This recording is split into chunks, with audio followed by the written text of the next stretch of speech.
What's going on, guys? In this video, look at the other big trade Iceman made this morning, signing Tyler Bertuzzi of the Boston Bruins for a 2024 first and a 2025 fourth. Now, obviously, this kind of shows the Red Wings are sellers. I know, like, literally a week ago, people were talking potentially playoffs for them because so many teams are in that wild card mix, but I think after those back-to-back losses to Ottawa, Iceman did not like what he saw, and he decided, you know what, we're selling. So, Hronik's out, Bertuzzi's out.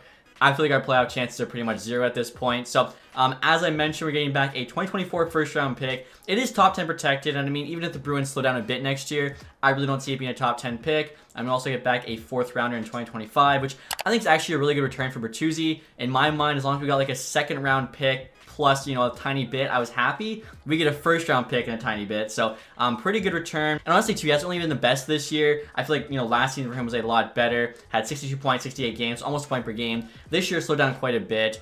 Not really sure exactly why. Maybe had to do with like injuries and stuff, but I do think he's kind of like the perfect player for the playoffs. So I'll be excited to see him finally, you know, play in those playoffs.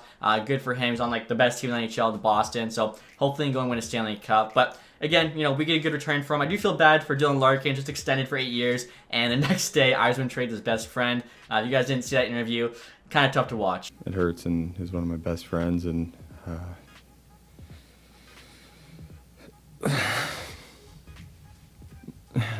as you can see there, Larkin was clearly choked up, so like I said, sad to see that, but you never know, maybe Bertuzzi would come back in the offseason. I know a lot of people talk about that whenever their team trades away one of their favorite players, and very seldom does that actually happen, so, you know, I'm not holding out too much hope, but you never know. So, in real life, guys, they retained 50% on this deal. I'll try it, but like most of the time, the AI just hates doing this, so most likely we'll have to take the 50% off to have any chance of this trade actually going through. So first and fourth, Red Wings are actually not interested in, which is kind of funny, probably because they're conservative buyers, so they're looking to actually compete right now. Bertuzzi also not on the block. Value-wise, slightly on our side. Let's see what they say here.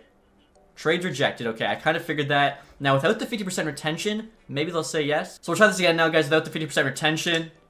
And it's still rejected. Interesting. Okay, so in-game, Iceman feels like that's not enough for Bertuzzi. All right, guys, so after that trade, here's what the Bruins lineup might look like when healthy. I feel like they probably won't touch the top 6 because they're playing so well. So you got Marchand, Bergeron, DeBrusk on the first line. By the way, guys, I saw your comments on my custom roster video. I definitely should have upgraded DeBrusk more than this, so I'm probably going to make him like an 85. Second line there, Pastrnak, Krejci, Zaka. I mean, the third line's so stacked. Hall, Coyle, Bertuzzi is the third line. Just ridiculous. Obviously, both Bertuzzi and Hall could easily play in the top 6. Will be interesting to see what they do.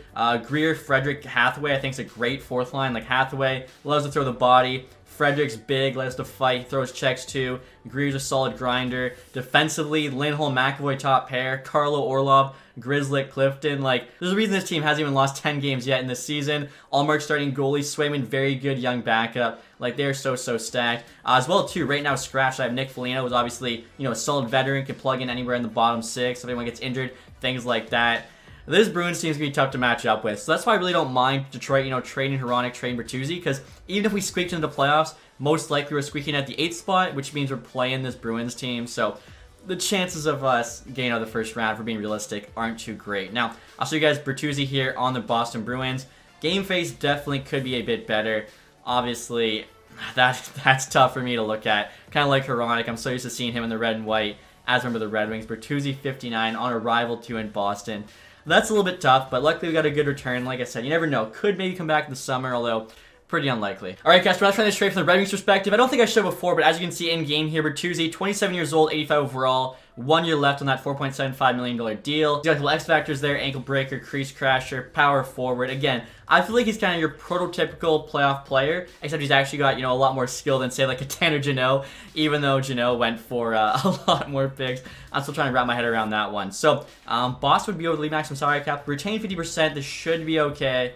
Obviously, doing the Bruins a pretty big favor here. Red Wings rejected this. I assume the Bruins might reject this too, which would be kind of crazy. I would say it's a fair trade. Let's see what happens.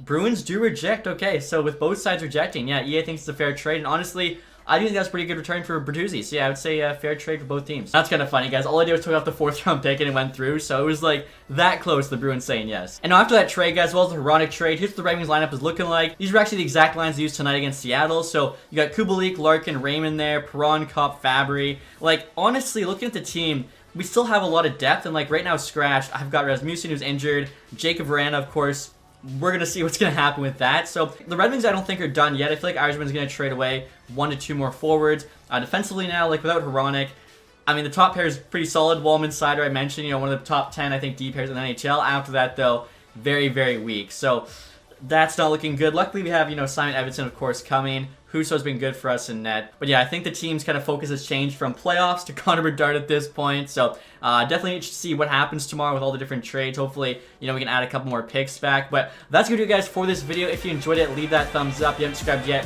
hit the sub button down below. Thank you guys so much for watching. Have a nice day. Goodbye.